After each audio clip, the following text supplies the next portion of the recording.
Once upon a time there was a wily wolf, a wicked witch, and a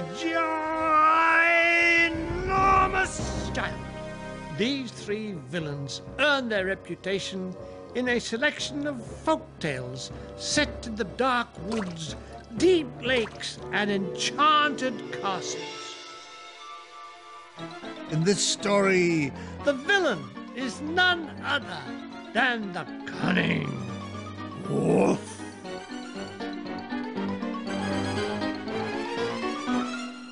Will he trick Little Red Riding Hood, or will the woodsman save the day?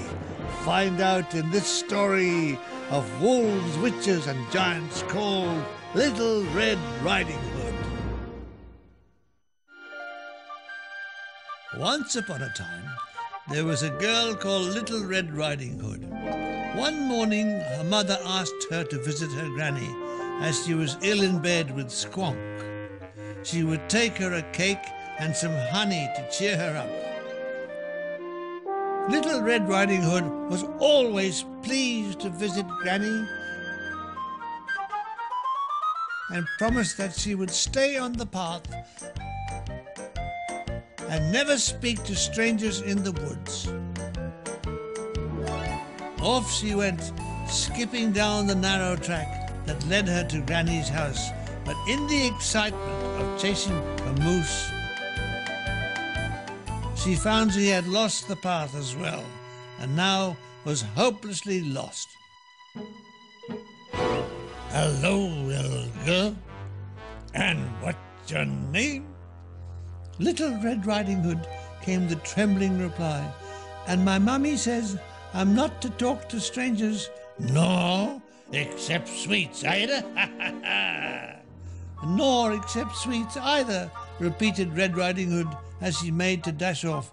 Wait a minute, not so fast, said the wolf, blocking her path.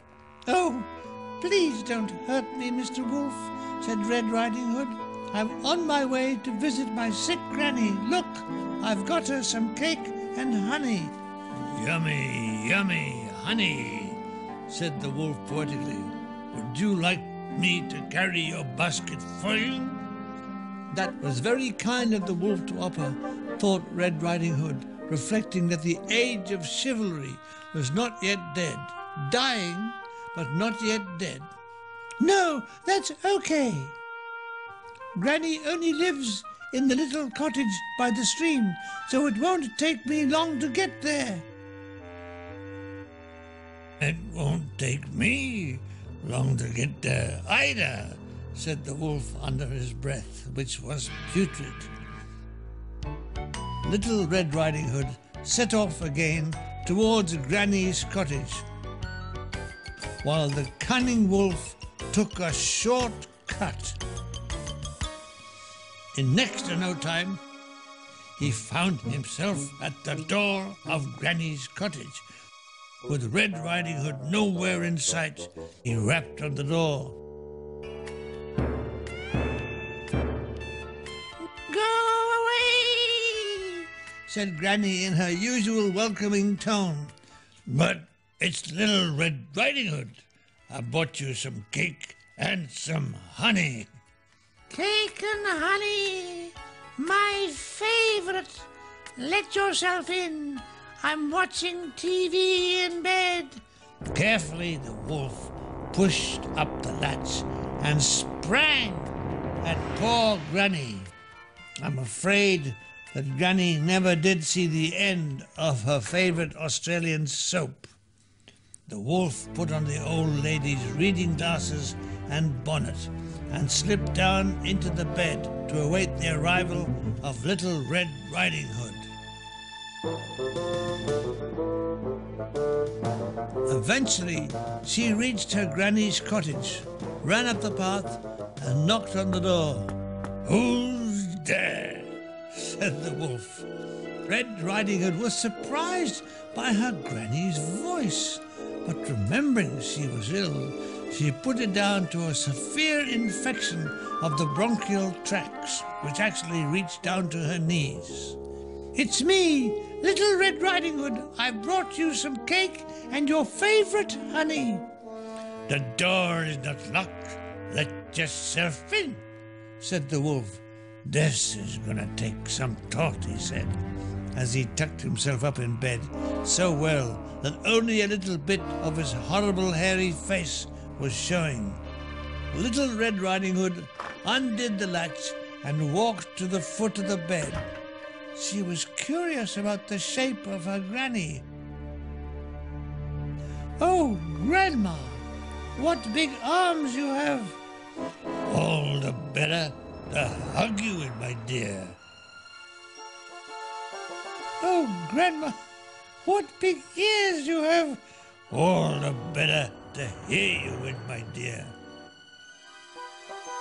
But Grandma, what big eyes you have!